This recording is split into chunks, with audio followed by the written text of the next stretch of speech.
a little interview with one of the lab assistants, and she will be talking about how they spot the phages.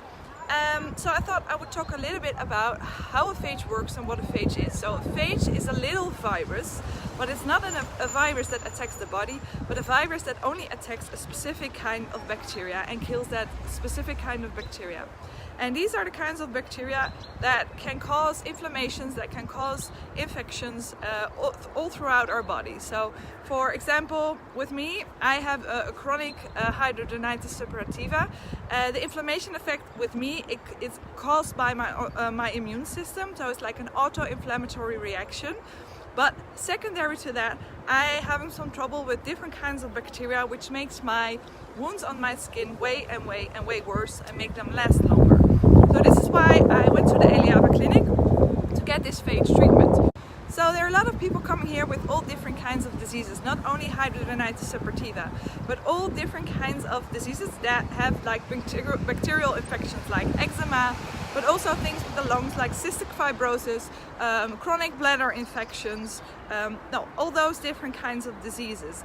And what they do here behind me in the lab, this is the Eliava Institute.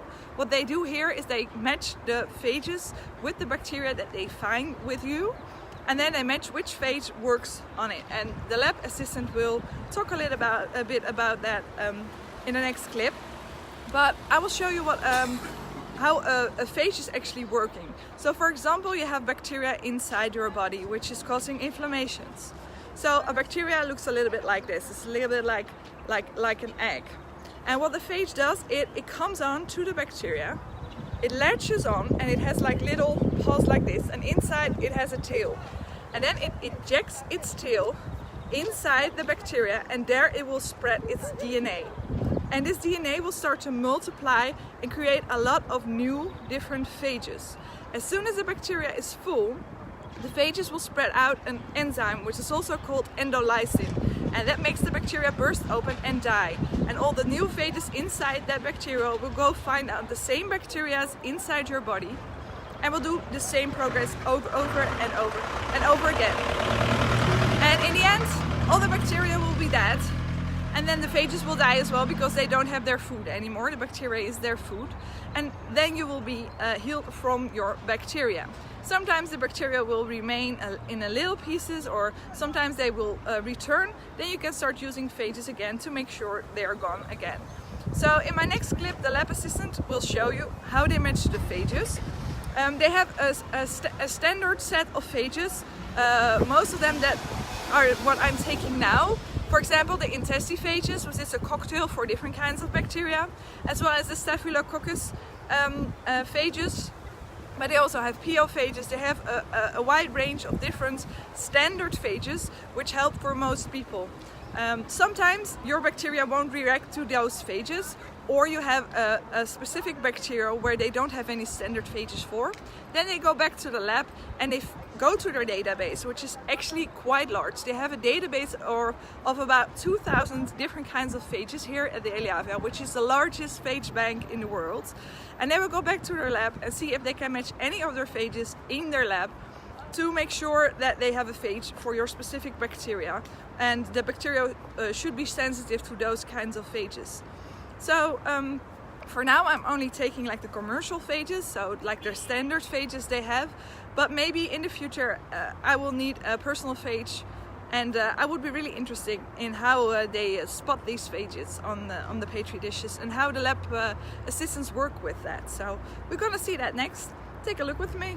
So thank you so much for explaining a little bit about phages. Can you tell a little bit what you do at the Eliava Institute?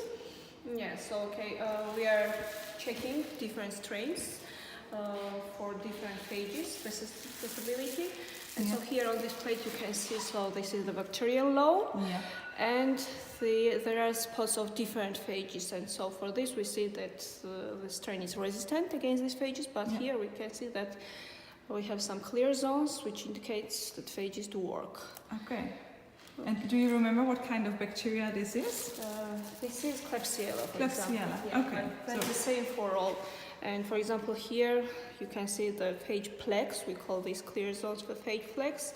And you are getting this plaque by one phage. So the phage infects bacteria, multiplies, and the next day you are getting the picture like that. Okay.